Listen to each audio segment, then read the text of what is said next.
Andrea Brillantes, ganito pala ang karanasan noon bago pangalanan bilang ang most beautiful face sa taong 2024. Trending ngayon online ang recent interview ng CEO, young actress at social media influencer na si Andrea Brillantes dahil sa mga nireveal nito at maging sa makabuluhang usapan matapos niyang makuha ang titulo bilang ang may pinakamagandang mukha sa taong 2024 mula sa TC Candler and Independent Critics. Sa guesting nito sa I Want ASAP, unang naitanong sa kanya kung ano ang initial reaction niya nang matanggap ang balita. Sabi niya, sobrang saya ko nung nalaman ko yun. Normal day lang yun sa akin tapos patapos na yung 2024. Tahimik naman yung holiday ko noon. Chill lang ako sa bahay kasama yung family ko.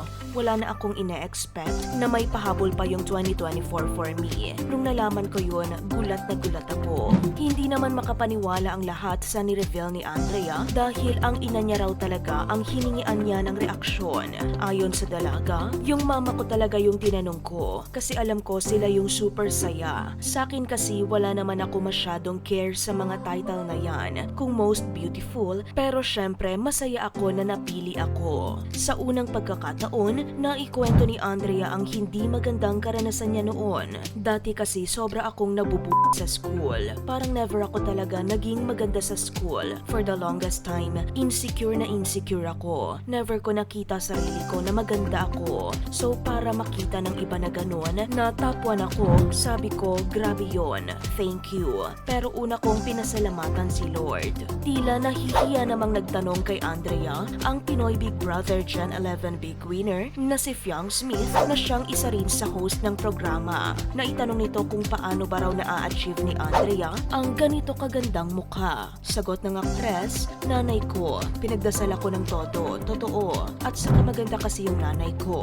Alam mo, hindi talaga ako to. Yung mama ko saka yung papa ko talaga. Natuwa naman ang mga hosts sa pagiging humble ni Andrea. Pero humirit ito at sinabing, ngayon lang ako hindi magiging humble sa mukha ko. Siguro binigay sa akin ni Lord yung ganitong mukha kasi madami akong pagdadaanan sa life. Dagdag niya pa, kasi minsan umaabot talaga ako sa point na, Lord, buti na lang. Thank you, Lord. Kasi alam mo yon, there's always something to be grateful for and sometimes meron tayong challenges sa life na sobrang hirap lang mahanap kung ano yung dapat na pasalamatan. Lalo namang humanga ang mga fans ni Andrea sa naging realization nito. Pero sabi ko na lang, Lord, thank you na lang din talaga sa mukha ko po. Sa mukha ko kasi na ito, nabayaran ko yung pampakain ng family ko. Lahat ng ito nagagawa ko dahil sa face ko. So thank you po. Saad ng aktres. Isa naman sa tips na ibinigay ni Andrea kung paano na pananatili ang kagandahan sa isang tao bukod sa mga skincare products, skincare at self-care ko ang magandang environment.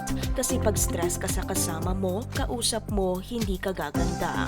Sa huli, nagbigay ng advice si Andrea sa mga taong may mababang confidence dahil sa kanilang itsura. Pahayag niya, ang dami kong pinagdaanan sa self-love na yan. Napagdaanan ko kasi yung kahit anong sabi sa akin ng mga tao na maganda ako, hindi ko talaga nakikita. Isa sa nakita ko para makita ko talaga na maganda ako ay yung relationship ko with the Lord. Tapos nakatulong din yung mga kasama ko. Alam nila kung gaano ako ka-insecure pero never sila nag-give up sa akin. Kahit sobrang parang insufferable na talaga ako before, self-esteem ko talaga sobrang baba pero pinunulang nila ako ng pagmamahal.